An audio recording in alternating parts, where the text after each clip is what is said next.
there's been a lot of talk about Leon and then some of the guys coming in and Derek coming bounce back. Do you ever get the feeling that people forgetting that you're still around and that you're making a big contribution to this team? No, sir, I don't. Because all those guys you just named, they've done their fair share of hard work and on and off the field. So everybody just getting their recognition. And hey, my personality, I'm more of a low key kind of guy. So I'm okay staying away from all the headlines and everything like that. But all those guys you just named, they deserve all the recognition they get. Yeah, you think this will be a year? I know it's just springtime, but this will be a year that you start getting all that recognition, all those headlines. Well, I mean, I'm a firm believer. You put in the right amount of work, you'll reap the benefits of it. So, I know the hard work we all put in as a team, as a group. If we all buy into what Coach Elko is laying out for us as a defense, and Coach Fisher as a team, all the individual success will come along. What does your role look like this spring? What are they doing with you? I'm just playing more of a leadership role, being more vocal, encouraging a lot of young guys, challenging a lot of the older guys. Just playing that leadership role and continuing to be that guy that I can help other guys out, and just be that voice on the field. What do you make of the secondary play last year? I feel like as a whole, we were in position a lot of times. We just didn't make the plays. It wasn't a matter of not having the ability or the mindset, determination, and we just fell short on the back end of certain plays. But definitely we were in position to make a lot of plays, and we have plans of making those plays that we missed last year. Yeah, what that's going to take.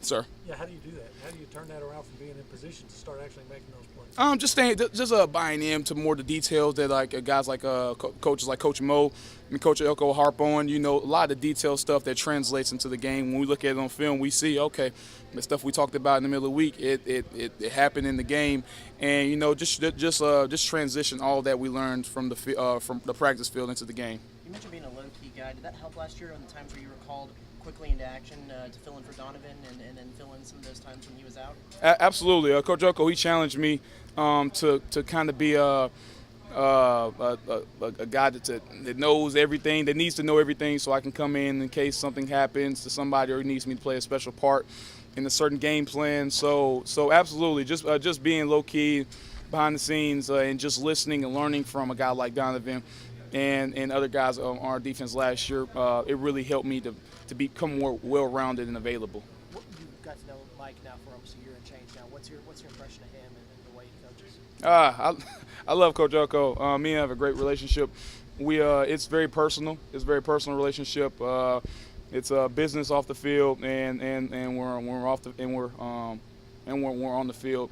I just like the way he approaches the game. He's a very smart guy, and he always puts us in position to succeed.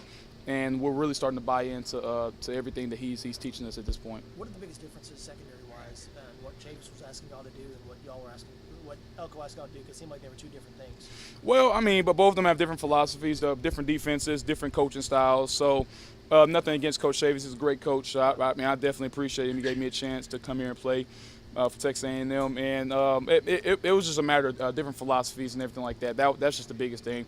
Both of them great coaches, and much respect to Coach Chavis and Coach Elko. Right, but specifically, what is Mike's philosophy? What do you want y'all to do? Coach Elko is a really sound detail. We adjust every week to who we're playing against. With Coach Chavis, I say we knew we ran and we ran it. I feel like with Coach Elko, we adjust a lot more to the opponent more so, and we morph our philosophy into that week, and that's how we go out there and approach the game.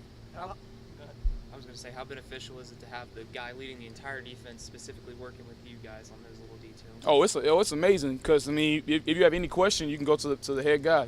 That's definitely the benefit, and you anything new, you hear about it first because he's going to be the guy that comes up with it. So definitely a lot of benefits to it, I'd say. It seems like given how different both those are philosophically, how long did it kind of take y'all to get adjusted to that, and kind of with how much more multiple y'all were last year? I honestly felt like it took that spring. That spring was a bit tough on us. Flushing out everything we knew, and just regrouping and learning.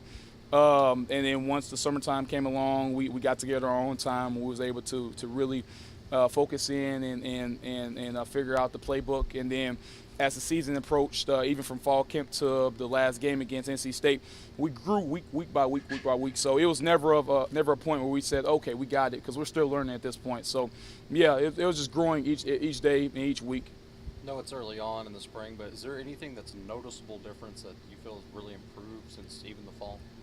I feel like we have a lot more guys who are vocal and who are just leaders out there. I feel like in the off season with Coach Smitty training us and working us, we really had a lot of guys step up to the plate. Guys like Keldrick who's more of an introvert kind of guy. He doesn't talk much, but he made a lot of plays last year, and he really stepped up in the offseason and really took over as a voice and to encourage the receivers along with Jamon Osmond, Courtney Davis, and guys like that. So just a few guys like that who are just stepping up outside their selves, who they really are, and just doing what they need to do to help us more as a team.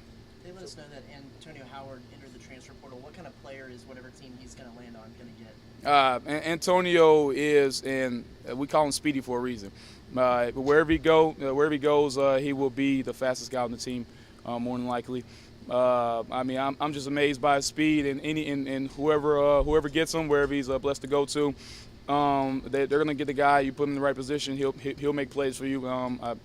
We had a chance to see him my freshman year under Coach Chavis. He definitely made some plays then, and I feel like he's still capable of that. So whoever gets him, they'll definitely get a hard-working, speedy guy out of Antonio Howard. What do you make of Chapman? We've heard a lot about him the last couple of years. I mean, what kind of guy is he like? Cliff is he's gritty. Cliff is gritty. He's tough. He wants to be here. He wants to learn. He had a little unfortunate events last year, getting hurt and everything like that, not getting a chance to really go out there and play because he really worked hard last year. But he approached all season like a pro.